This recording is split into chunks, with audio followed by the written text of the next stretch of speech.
Olá, varão, varoa, sejam bem-vindos ao meu canal O Geo Descomplica. E hoje nós vamos falar sobre Raquel, a nossa terceira matriarca, que se encontra no livro de Gênesis, nos capítulos 29, 30, 31 e 35. Mas antes eu quero pedir para você se inscrever no meu canal, ativar o sininho de notificações para não perder nenhum vídeo, deixar o seu like e compartilhar com todos os seus amigos. Agora vamos para a Bíblia. Bom, galera, quem era Raquel? Raquel era filha de Labão, que era irmão de Rebeca, e Rebeca era mãe de Jacó. E no capítulo 29 fala que Raquel era muito bonita e que ela também era pastora de ovelhas. Bom, aqui nós quebramos o primeiro paradigma, que muita gente acha que Raquel não gostava de trabalhar, muito pelo contrário, ela era uma mulher muito trabalhadora. Só que naquele tempo, a tarefa de pastorear era destinada aos homens, por ser um trabalho que se exigia muita dedicação, cuidado, tempo, esforço. Então, o trabalho de pastor de ovelhas não era simplesmente pegar o rebanho e soltar no pasto. Não, eles tinham que cuidar do bem-estar dos animais. Então eles tinham que garantir a sua nutrição, né? Os animais não podiam perder peso, tinham que manter a qualidade da lã, tinha que verificar a qualidade do pasto, a qualidade da água, né? Tinha que avaliar, né, cada animal, ter o controle de todo o rebanho. Então eles tinham que saber quantos animais estavam nascendo, quantos animais estavam morrendo, né? Quais fêmeas que estavam prenhas. Então tinha que ter todo um controle. Se um animal se perdesse, tinha que ir atrás desse animal, tinha que buscar. Então tinha que prestar contas de tudo. Então, trazendo para os dias de hoje, Raquel era uma verdadeira zootecnista. E quando Jacó viu Raquel à primeira vista, né? Foi amor assim de imediato, foi amor à primeira vista quando ele viu Raquel. E ele se apaixona por Raquel, Raquel se apaixona por ele também. E ele fica ali na casa de Labão, né? Que Labão era seu tio, no período ali de um mês. E como ele estava muito apaixonado, né? E como ele não tinha o dote para dar para Raquel, né, em relação para eles se casarem. Então ele fala para Labão que vai trabalhar para Labão durante 7 anos. E fim desse prazo, Jacó vai cobrar a sua esposa. Fala: olha, já acabou o meu prazo de 7 anos que eu trabalhei para você, então tá na hora de você me dar a minha esposa Raquel. Só que Labão não dá Raquel, ele dá Lia, prepara todo o casamento, faz todo um banquete, e quando chega na hora, ele troca as filhas. E Jacó só vai perceber isso no outro dia. Por que ele não percebeu de imediato? Por 3 motivos. Primeiro, o casamento, a festa era feita à noite. Então, naquela época, né, não tinha eletricidade, a iluminação não era igual era hoje. Segundo, as mulheres, elas se casavam todas tampadas. Então, tinha o véu na cabeça, né, o vestido era até no pé, né, se cobria os braços também, né, mangas longas. Então, o terceiro motivo, com certeza Jacó tinha, né, tomado ali uma, estava bem alegre, né, então ele não discerniu muito bem quem que era quem. Então ele só foi perceber isso no outro dia, e quando ele percebe, ele vai tirar satisfação com seu tio. E aí, seu tio dá uma desculpa, né? Fala: olha, aqui a gente não entrega as mais novas primeiro, né? Primeiro tem que se casar as mais velhas. Só que isso foi um acordo, né? Estudos rabínicos mostram que isso foi um acordo entre Labão, Lia e Raquel. Então, Raquel deu o seu esposo para Lia em amor à sua irmã. Ela teve compaixão da irmã. Foi um ato de bravura, né? Um ato de nobreza, de heróico, né? Pra Lia, porque na Bíblia fala que Lia era aquela mulher, né, mais xoxa, vamos dizer assim, né, um semblante caído. Então, Lia às vezes não se casaria. E então Raquel, ela teve compaixão da irmã e entregou o seu esposo, né, pra Lia. Então ali foi um acordo entre os três. Só que Jacó não gostou muito disso, não. E aí, passados 7 dias, porque a festa do casamento durava 7 dias, né? Labão vai e entrega Raquel para Jacó, e Jacó tem que trabalhar mais 7 anos por Raquel. E na Bíblia fala, ainda no capítulo 29, que Raquel era estéril. Então, Raquel começa a ver a sua irmã dar filhos para Jacó. E ela começa a ter ciúmes da irmã, né? Ela começa a ter inveja da irmã. E ela vai discutir com Jacó, ela vai brigar com Jacó. Falou, olha, você tem que me dar filho, senão eu vou morrer. E aí Jacó fica muito bravo com ela, falou, opa, peraí, tô eu no lugar de Deus pra fazer você engravidar? Eu tô deitando com a sua irmã, ela tá dando filhos, então o culpado não sou eu. Não é eu que sou o problema, né? O problema não está comigo. Então ela fica, né, muito chateada, Jacó também ficou muito chateado com aquilo que ela falou. E aí ela vai e comete o mesmo erro que Sara cometeu. Ela vira para Jacó e fala, eis aqui Bila, minha serva, coabita com ela para que dê à luz e eu traga filhos ao meu colo por meio dela. Só que nós já aprendemos na história de Sara que isso não acontece. Os filhos da serva não serão filhos de Raquel. Então Raquel percebe isso, né? E Raquel chora, e Raquel clama a Deus, e Raquel ora.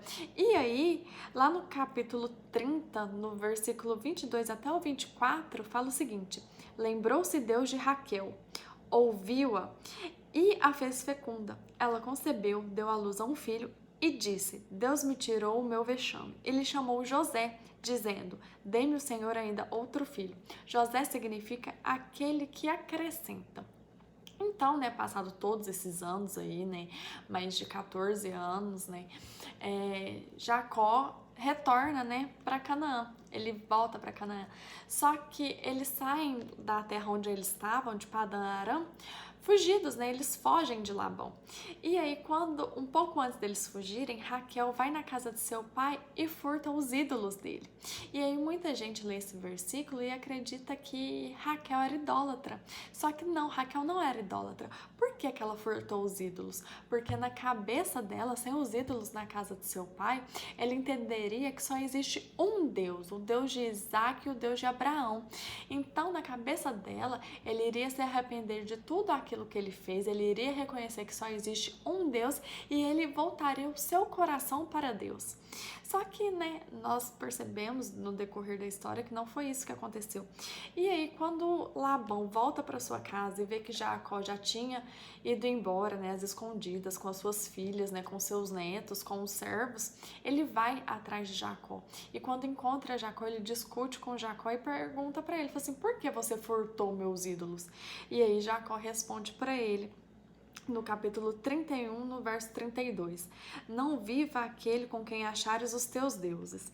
Verifica diante de nossos irmãos o que te pertence, e o que estiver comigo, leva-o contigo. Pois Jacó não sabia que Raquel havia furtado os ídolos. E aí no verso 34 e 35 fala o seguinte, ora, Raquel havia tomado os ídolos do lar, e os pusera na sela de um camelo, e estava sentada sobre eles. Apalpou Labão toda a tenda e não os achou.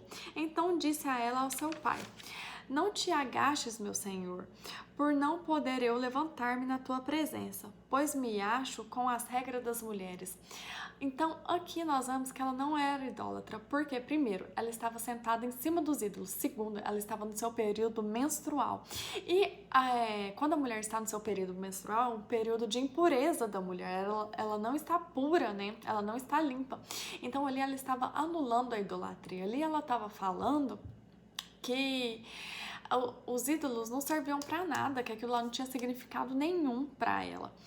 E aí, mais pra frente, né, no capítulo 35, no verso 16, fala que Raquel deu à luz a um outro filho, cujo nascimento a ela foi muito penoso. E no versículo 18, fala que ao sair-lhe a alma, porque morreu, deu-lhe o nome Benoni, mas seu pai lhe chamou Benjamim. Por que ela quis dar esse nome Benoni? Porque significa filho da minha pobreza, porque eu vou morrer. Só que quando Jacó percebeu isso, né, e as parteiras também, eles mudaram o nome da criança imediatamente para Benjamim, que significa forte. E aí, no verso 19 do capítulo 35, fala que Raquel, né, que assim morreu Raquel e foi sepultada no caminho de Efrata, que é Belém. Então, o túmulo de Raquel está entre Belém e Jerusalém. Por que que Raquel não foi sepultada na caverna de Macpela junto com as outras matriarcas? Porque Foi por meio de Raquel que o povo voltaria para suas origens, né, para Israel. E como nós sabemos disso? Está lá no livro de Jeremias, no capítulo 31, do verso 15 ao 17, que fala o seguinte: Assim diz o Senhor: ouviu-se um clamor em Ramá, pranto e grande lamento, que era Raquel chorando por seus filhos, inconsolável por causa deles, porque já não existem. Assim diz o Senhor: reprime a tua voz de choro e as lágrimas de teus olhos, porque há recompensa para as tuas obras, diz o Senhor, pois os teus filhos voltarão da terra do inimigo. Há esperança para o teu futuro, diz o Senhor, porque teus filhos voltarão para o seu território. E repete, né, essa promessa se cumpre lá no livro de Mateus, no capítulo 2, no verso 18, com o nascimento de Jesus Cristo, porque naquela época existia um rei chamado Herodes, e quando ele ficou sabendo do nascimento de Jesus Cristo, né, que todo mundo estava falando, né, que nasceu o rei dos judeus, ele não aceitou e mandou matar todas as crianças do sexo masculino menor de 2 anos de idade. Então essa promessa se cumpre lá no capítulo, lá no livro de Mateus, no capítulo 2. E aí no livro de Ruth, no capítulo 4, no verso 11, fala que Raquel edificou a casa de Israel. Então nós quebramos aqui vários paradigmas, né, que muita gente tem, que Raquel não gostava de trabalhar, que Raquel era idólatra, que Raquel era interesseira, sendo que nós vemos na palavra que é muito, né, errado isso, que é tudo ao contrário. Raquel era trabalhadora, sim, Raquel era temente ao Senhor, Raquel não era idólatra. E quais, né, as lições que aprendemos com Raquel? Primeiro, devemos ser mulheres trabalhadoras. Segundo, devemos, né, interceder pelos outros, né? Devemos ser mulheres intercessoras, né? Nós devemos orar, né, uns pelos outros. Nós não devemos ser mulheres idólatras, né?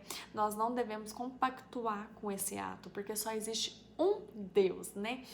Então, eu espero que vocês tenham gostado do vídeo. Curtem, compartilhem, comentem, me sigam lá no Instagram, @geodescomplica, e o nosso próximo vídeo será sobre Lia. Eu espero que vocês tenham gostado. Um beijo no coração de vocês e até o próximo vídeo. Tchau, tchau!